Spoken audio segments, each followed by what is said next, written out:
O que é o seguinte, precisa quebrar essa ideia mesmo de que a sustentabilidade não é viável, né?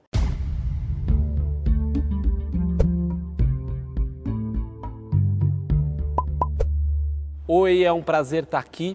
Brasil vai conversar hoje com o professor José Goldenberg, idealizador do Prêmio de Sustentabilidade da FEComércio. E para falar de sustentabilidade, a gente está aqui também com dois vencedores de edições anteriores do prêmio. O José Francisco Roxo, que é CEO da BHS, a empresa que ele criou, e o Gabriel Domingos, que é diretor técnico da Ambipar, mas também um empreendedor que já participou e ganhou várias versões anteriores do prêmio. Eu queria começar perguntando aqui para o José Francisco e para o Gabriel, pedindo para eles contarem em breves palavras como é que foi essa história, com que projetos vocês ganharam o prêmio de sustentabilidade, onde que isso levou vocês. Eu queria começar pelo Gabriel, porque eu acho que a trajetória do Gabriel junto com esse prêmio é uma história que diz muito o que o prêmio é e a importância que ele tem. Gabriel? Eu comecei na academia ainda, né? Eu fazia engenharia ambiental, estava desenvolvendo alguns projetos em parceria também com o Centro de Pesquisa da USP, lá em Cubatão, que é uma cidade emblemática, né? Foi o primeiro polo industrial do Brasil, ficou conhecida como Cidade da Poluição. Hoje ela tem um reconhecimento de recuperação ambiental. E o primeiro prêmio foi desenvolvido com uma ração ecológica de um dos passivos ambientais que a Baixada Santista toda tem, né? Não só o Cubatão, né? Porque lá nós somos uma região litorânea, né? E a principal atividade lá é uma das, né? Principalmente Santos e Guarujá, é a atividade pesqueira industrial. E gera uma grande quantidade de resíduo, que são restos de peixe, restos de camarão. E nós víamos a problemática como estudante de engenharia ambiental, inconformado com analisar que a piora da balneabilidade nas nossas praias, aquelas bandeirinhas vermelhas da CETESB, elas estavam também de acordo com o despejo desse tipo de resíduo. E eu comecei a pesquisar algumas formas de criar alternativas de agregar valor a esse resíduo que hoje é um subproduto, né? Embora as indústrias pesqueiras já utilizam muitos restos de peixes para fazer rações, a casca do camarão até então não era utilizado e é o grande gerador de resíduo, né? Porque lá tem muita pesca de camarão sete barbas. Então eu peguei uma região que foi a mais problemática ali no Guarujá, chamada bairro Vila Lígia, que é uma região muito carente e é onde é concentrada as maiores que nós chamamos de salgas, que são estabelecimentos que recebem as embarcações. E lá fizemos um trabalho de mapeamento, junto com parceria com o Instituto de Pesca, e conseguimos quantificar o tanto que eles jogavam desse resíduo no rio, e começamos a fazer pesquisa de desenvolver uma espécie de farinha que pudesse produzir rações para cães e gatos, né? E aí fizemos vários testes, fizemos testes até no Inmetro também, na Anvisa, né? Para ver desde do poder da higiene disso, né? Da segurança alimentar que isso possa ter, até mesmo do estudo de viabilidade econômica, né? E nós somos muito felizes, né? Porque nós identificamos que a casca do camarão e a cabeça, até então ela era inutilizada. Eles descartavam tudo no rio.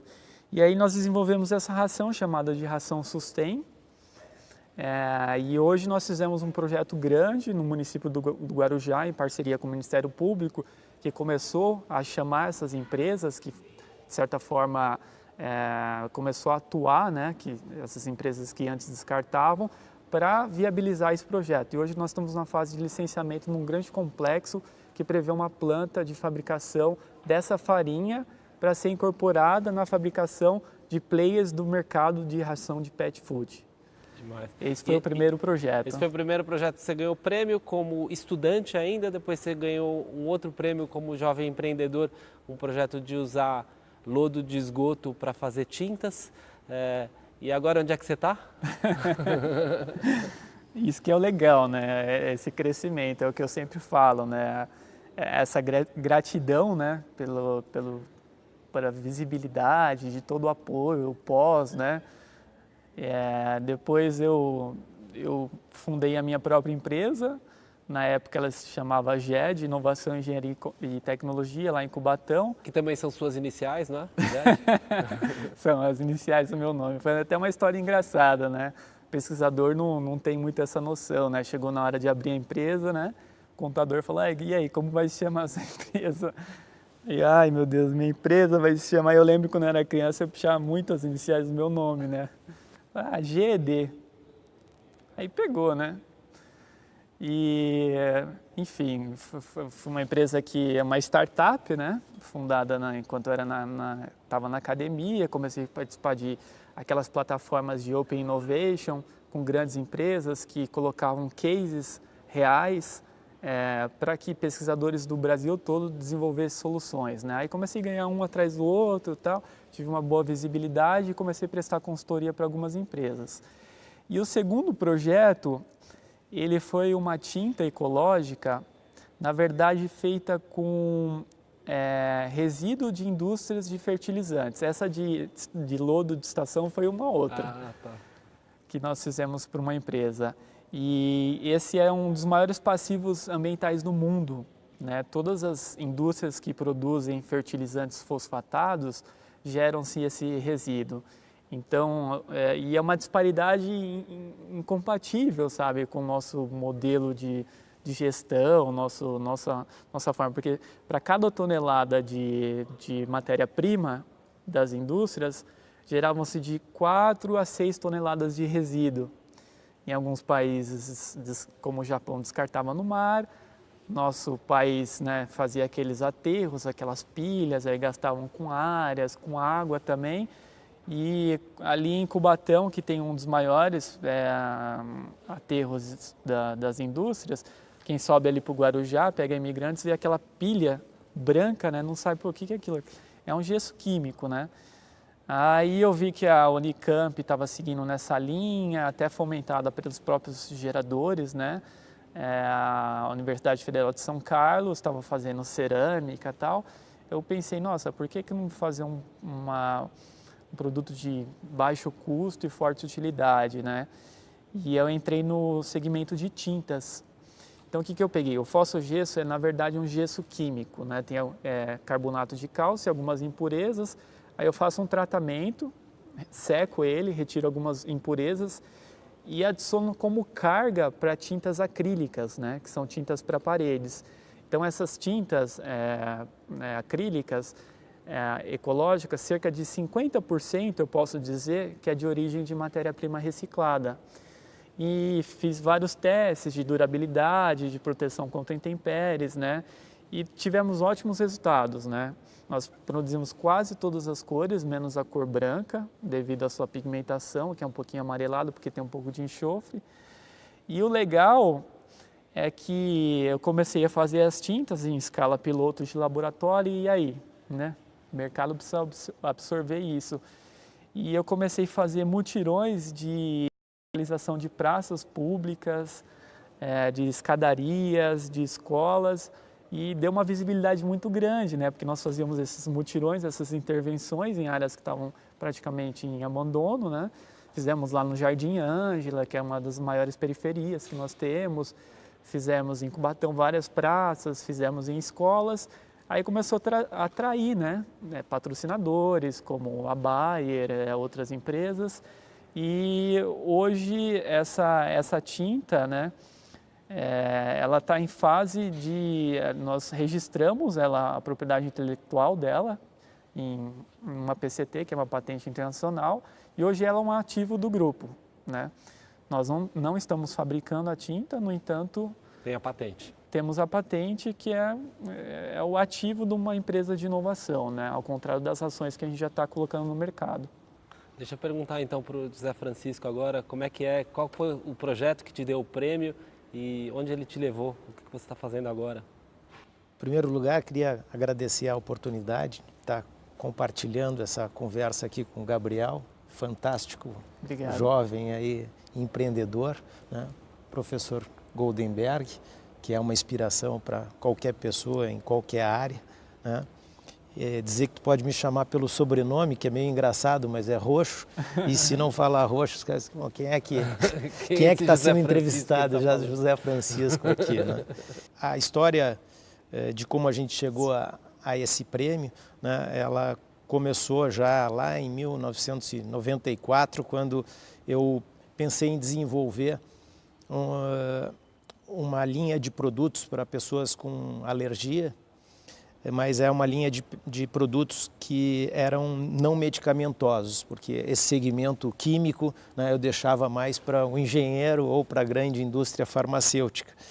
E aí começamos a importar produtos, né, para pessoas que tivessem diversos tipos de alergia, como esmaltes, como carpetes, como purificadores, capas de colchão.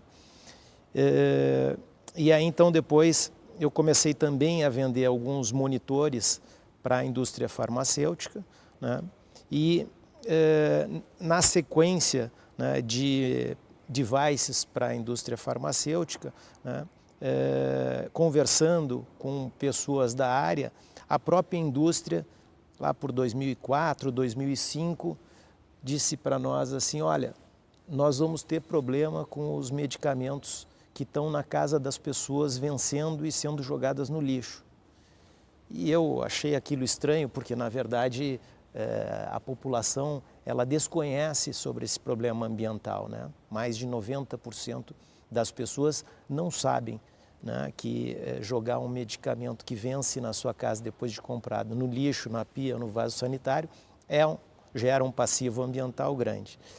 E daí então, digo, vocês que são uma empresa criativa, já trabalha nessa área aí, tenta desenvolver alguma coisa para que nós da indústria aqui tenhamos uma opção, né? Aí eu comecei a fazer uma análise geral desde a produção e importação do princípio ativo, a geração do medicamento, distribuição, né, o varejo farmacêutico e depois o seu descarte, que também acontece do próprio varejo farmacêutico, né? E até a incineração, que é hoje o principal destino adequado ambientalmente para o medicamento, que é considerado do grupo B. E aí, digo, olha, vamos ter que fazer um processo para trabalhar, para recolher, né? E aí meus colegas de trabalho diziam, mas está tudo bem, só não sei como é que tu vai ganhar dinheiro com isso, né? Eu digo, não, uma hora vai chegar, a gente tem que trabalhar, que nem o Gabriel fez o mutirão, primeiro na intenção, depois você vê como economicamente isso, né, vai gerar alguma forma, porque se tem um passivo tão grande assim, né, ele deve ser tratado de alguma forma. O medicamento, né, a cada quilo de medicamento, que mais ou menos 3 famílias é o que precisa para gerar 1 quilo de medicamento, são 3 famílias por ano.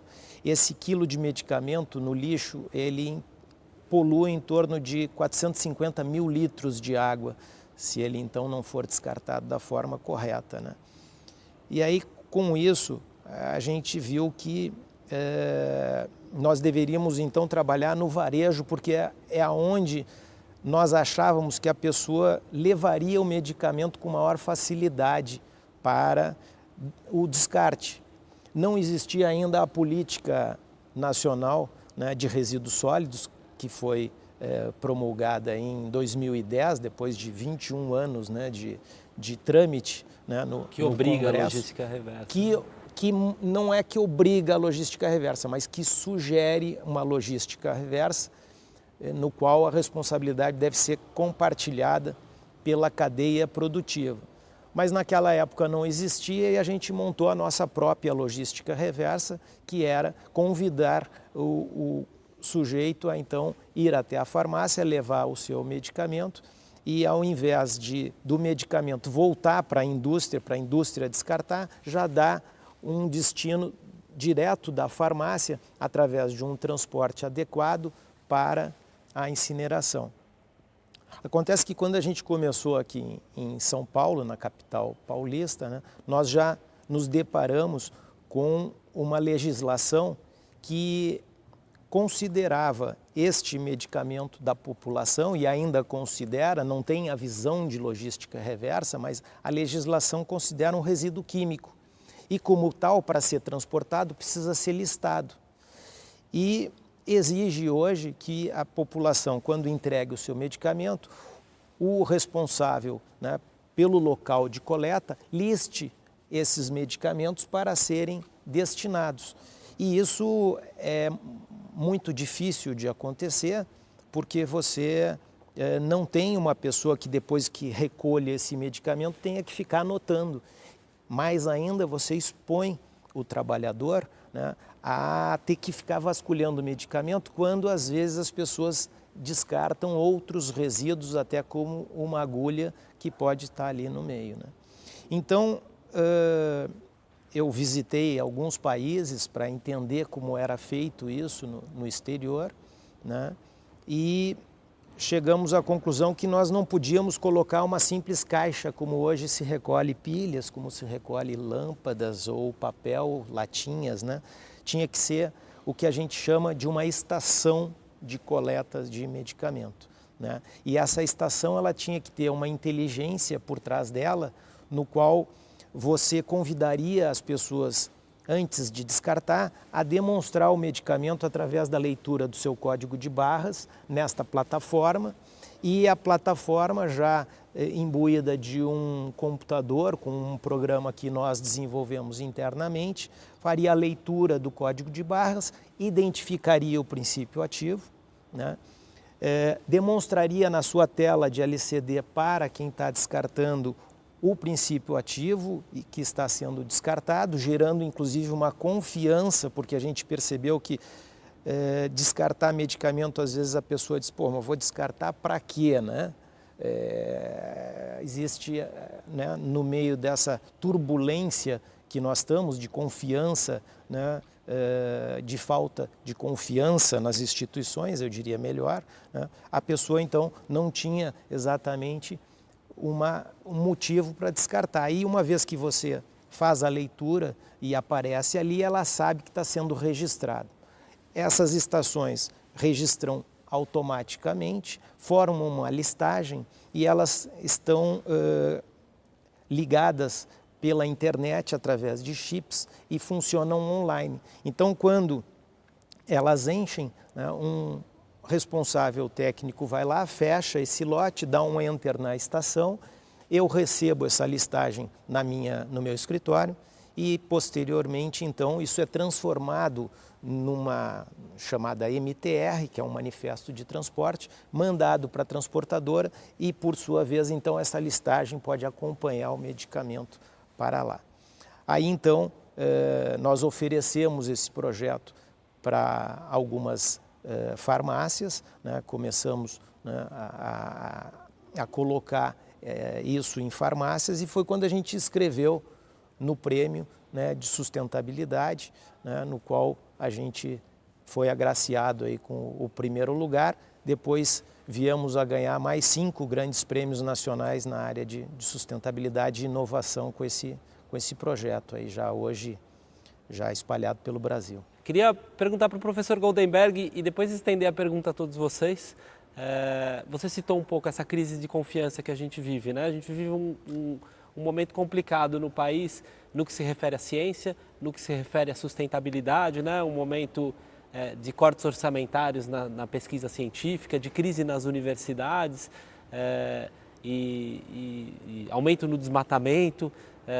E a gente acabou de ouvir aqui 2 histórias de empreendedorismo, 2 histórias bem-sucedidas, 2 empresas que nasceram, 2 profissionais que encontraram lugar no mercado propondo inovações que racionalizam um pouco a cadeia de produção, né? A cadeia de produção que geralmente é super linear, vocês dão um pouco mais de lógica, torna um pouquinho mais circular. O quanto é difícil esse tipo de inovação nesse país. E assim, eu queria começar perguntando para o professor Goldenberg, depois ouvindo esse tipo de história, mas vendo todo esse contexto que a gente está vendo, o quanto o senhor está otimista com o futuro da sustentabilidade desse país e com o futuro da ciência desse país? Olha, eu sou um otimista nato, né? Cientistas são otimistas natos, né? Porque eles tentam entender a natureza, né? No momento que você fica pessimista e acha que não vai mais entender, realmente o objetivo do seu trabalho desaparece, né? E é o que ocorreu aqui na FEComércio, né? Quer dizer, em 2008, o presidente da federação decidiu criar uma comissão, um conselho de desenvolvimento sustentável, como tem outros conselhos. A Federação do Comércio tem cerca de 10 conselhos, sobre tributação, emprego e várias áreas de interesse do comércio, né? E desenvolvimento sustentável é uma área de interesse do comércio, né? Porque os produtos todos passam pelos estabelecimentos comerciais. Quer dizer, as indústrias produzem equipamentos que são vendidos nos estabelecimentos comerciais. E agora, com essas leis que tem agora de logística reversa, esses produtos, em vez de serem jogados no rio ou jogados em qualquer lugar, eles têm que voltar para o estabelecimento, né? Mas isso em 2008 não estava bem claro ainda. E o que nós propusemos é o seguinte, né? É uma proposta simples, quer dizer, cada brasileiro aqui no país produz aproximadamente 1 quilo do que a gente chama de lixo por dia. Não é lixo, são resíduos. Tem uma porção de coisas boas dentro desse chamado lixo, né? Mas veja, 1 quilo por dia numa cidade como São Paulo, numa metrópole como São Paulo, significa 15 mil toneladas. É uma quantidade imensa de produtos. E muitos desses chamado lixo tem produtos que podem ser usados, né? É o caso, então, mesmo das cabeças dos camarões, né? Quem é que pensou em usar a cabeça de camarão, né? Não, automaticamente, quando você come camarão, né, o que você faz é separar a cabeça. Né? Então, você imagina a quantidade de lixo entre aspas, né, que existe nas empresas que... Lixo que poderia ser matéria-prima. Matéria-prima a custo menor do que o que tem no mercado. Há áreas clássicas em que isso já é feito há muito tempo, como, por exemplo, latinha de alumínio. Por quê? Porque ela tem valor econômico, quer dizer, você recolhe a latinha de alumínio e vende a latinha de alumínio. Acontece que com o lixo ficou uma espécie de palavra feia, quer dizer, lixo é uma coisa do qual você precisa se livrar. Bom, não tem mais onde se livrar, viu? Aqui em São Paulo não tem mais lugar para lixões são proibidos, é uma complicação tremenda. E nós, então, no Conselho de Desenvolvimento Sustentável, nós resolvemos criar um prêmio, né, para justamente identificar e encorajar pessoas que tivessem ideias criativas. E o prêmio foi muito bem recebido. Eu creio que depois de 2 ou 3 anos houve centenas de inscrições. E aí são escolhidas, as melhores são escolhidas, e pelo visto nós estamos acertando, né? Porque algumas dessas que nós escolhemos acabaram dando certo. Dando certo no sentido seguinte, que elas impedem que um produto perigoso ou desagradável ou nefasto de alguma maneira seja lançado de volta no meio ambiente e usado para uma atividade produtiva, que é o caso da tinta que é feita aqui. E essa ideia de desenvolvimento sustentável, desde 2008, incendiou o mundo, né? Quer dizer, todo mundo fala em desenvolvimento sustentável. Mas nós estamos transformando essas ideias genéricas em ideias práticas, né? E o prêmio, então, é dado de 2 em 2 anos. Agora, no ano que vem, no começo do ano que vem, vai ter um outro prêmio. E nós estamos recolhendo ideias, né? E agora o prêmio é até mais amplo, né? Porque ele agora aceita propostas que se dirijam às metas do desenvolvimento sustentável das Nações Unidas. Existem 17 metas, né? Algumas delas parecem não ter muito a ver com comércio, mas acabam tendo, viu? Ou parece não ter muito a ver com sustentabilidade, mas tem também, né? Tem, né? Exatamente. Então, esses prêmios, ele tem encorajado prefeitos, por exemplo. Há um prefeito, eu creio que de perto de Campinas, né, que ganhou um prêmio, uma daquelas cidades ali perto de Viracopos. E nós estamos continuando nesse processo, então, de tentar despertar ideias novas, né? E algumas dessas ideias são difíceis de implementar, né? As dificuldades que o Roxo tem exigiram várias etapas, inclusive o estabelecimento de normas pela Associação Brasileira de Normas Técnicas, porque o hábito de lançar remédio no lixo era tão generalizado, né, que parecia até uma coisa esquisita, né, tentar fazer alguma coisa em relação a eles. A primeira experiência que nós tivemos não foi nessa área, foi com telefones celulares. Também porque as pessoas não se dão conta da quantidade de telefone celular que é jogado fora todo ano. No Brasil tem 200 milhões de telefones celulares. Com metais pesados, com poluentes... E 10%, 5 a 10%, são renovados todo ano. Porque as pessoas querem comprar telefone mais novo, com mais memória, coisas desse tipo. Então tem milhões de celulares que são jogados por aí. E nós estabelecemos um convênio, e a FEComércio, então, que serviu de amálgama, né, para essa conversa, né, entre várias empresas comerciais, né, a Vivo, a Oi, todas, né, e começou assim. Então, os telefones celulares são recolhidos, não tantos quanto nós gostaríamos, viu? Ainda tem muita gente jogando celular fora, né? Como tem muita gente jogando... Guardando também. Como? Tem gente guardando o celular. Colecionando. Né? Colecionando o celular. Não é mesmo? Ou remédios, né? Remédios mas também. está pegando, viu? E o prêmio está aberto ainda. E eu tenho uma confiança enorme na criatividade das pessoas. Né? De modo que o problema é identificar essas ideias novas, né? Quando elas aparecem, elas parecem que não vão dar certo, né? Então, esse exemplo desses nossos dois premiados aqui mostra que efetivamente isso pode funcionar. Vocês compartilham do otimismo do professor Goldenberg? Sem dúvida, né? Tá difícil trabalhar no Brasil de hoje? Vocês estão otimistas? Estão vendo mais oportunidade do que problema? Eu acho que, assim, no meu ponto de vista, principalmente no fomento, né, desses jovens que estão na academia também, né? Porque depois de toda esse case, né, de sucesso da empresa, eu venho ministrando algumas palestras em universidades, né? E você vê aqueles jovens, nossa, o mercado de trabalho e tal. E, de uma forma geral, vivemos um país depressivo, né? Então, nós temos que incentivar e compartilhar mesmo esses casos de sucesso e mostrar a nossa história, né? Quando hoje vê o Gabriel, apesar dessa aparência aqui super velha, né? Como executivo, né?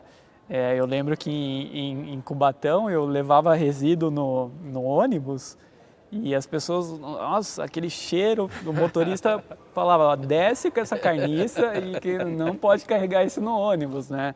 Então, para você ver, né? E os jovens precisam de fomento, o país carece de exemplos de sucesso e a FEComércio tem sido muito feliz nisso, de reconhecer desde do microempreendedor, né? Desde o carinha que está na academia, desde o jornalista que está divulgando essas ideias e até das grandes empresas. Então, acho que fechou o ciclo. E também eu lembro que na minha época era um prêmio estadual, né, professor? Agora já é um prêmio nacional. Então, é um prêmio referência, né? Ter um portfólio, ser avaliado pela Fundação Dom Cabral, que é a empresa, que é a escola de negócios que é parceira do prêmio, ter esse feedback, né, e ter esse pós, que é o mais legal até o pós, né, que eu sempre falo. O FEComércio te dá o prêmio, tem aquele incentivo que você pode ter ter créditos, né, que tem da Caixa Econômica Federal. Tem um incentivo que tem, que você pode colocar como fundo de garantia, não enfim. É muito grande, mas... Não, mas para um microempreendedor ajuda bastante. E esse pós, né, do prêmio, que nem nós estamos aqui hoje divulgando, né, nosso case, já é a terceira vez que eu venho participar desses debates, né, que é de suma importância estar ao lado desse fenômeno, né, que é o professor Gondenberg, com essa humildade.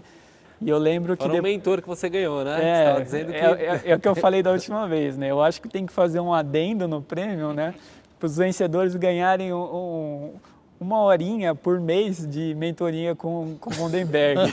Valendo mais que o prêmio em dinheiro, não?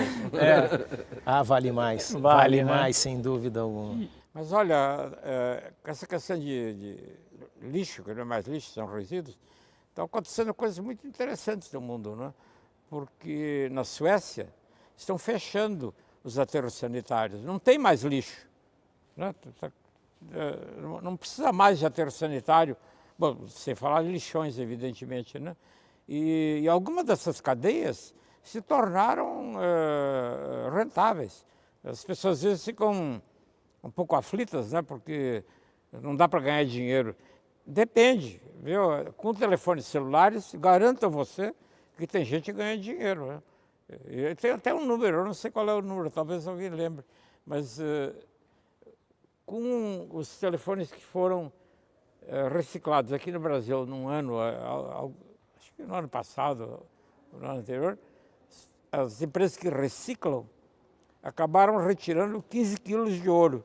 Né? Porque há umas ligações elétricas que têm um pouquinho de ouro nos celulares.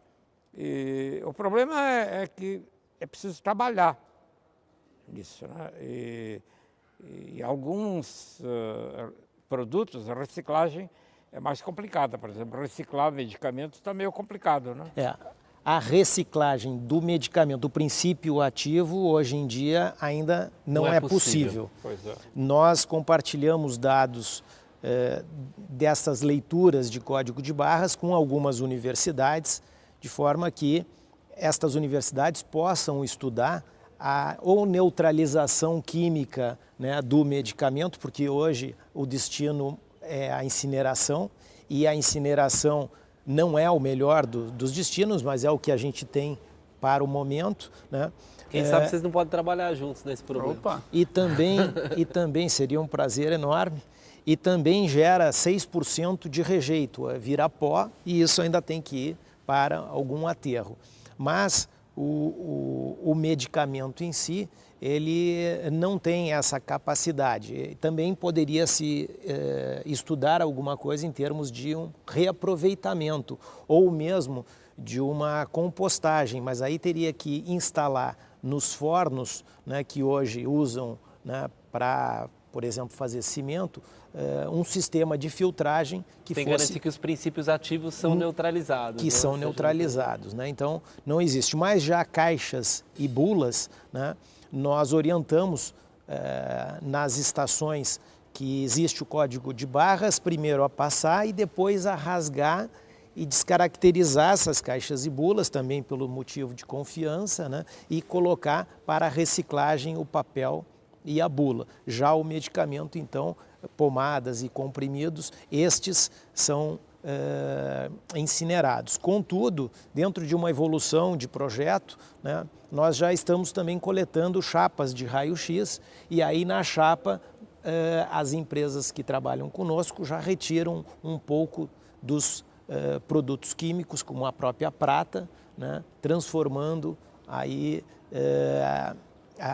aquele resíduo uma nova matéria-prima. E o próprio filme, né, que ainda existe, né, porque a gente já está indo para um mundo digital nas chapas de raio-x. Contudo, muitas pessoas têm estoques nas suas casas. Essa chapa vira uma caixinha de embalagem que é vendida em livrarias, por exemplo, né? Então isso é utilizado. Agora, me permita só ainda falar com relação a fazer um contraponto, Gabriel, porque tão importante como jovens, como você, que se sobrepõe com a sua capacidade, né, são pessoas que não são tão jovens como eu, mas que são mais persistentes, né?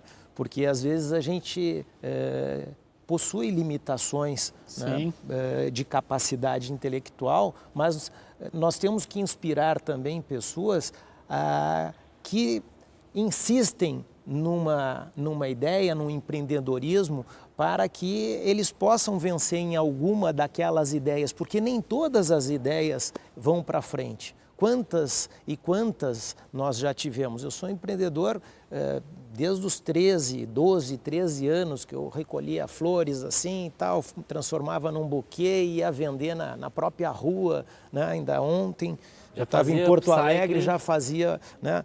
Então, por uma coisa bastante simples, era uma criatividade simples, não tão tecnológica assim, mas você vai insistindo, né? E num determinado momento, né, você tendo, né, essa persistência, isso aparece para você. Naturalmente, num país bastante difícil para se criar ou para valorizar a sua pesquisa, né, e para transformar numa ideia em negócio, porque eu acho que se existe algo que a gente tem que deixar claro é que entre uma ideia e um negócio existe um abismo muito grande no país. Então você tem que jogar diversas flechas para então você ser capaz, às vezes por uma apresentação ou uma relação, ou alguém vê uma entrevista sua e aquilo faz acontecer e faz dar certo, né?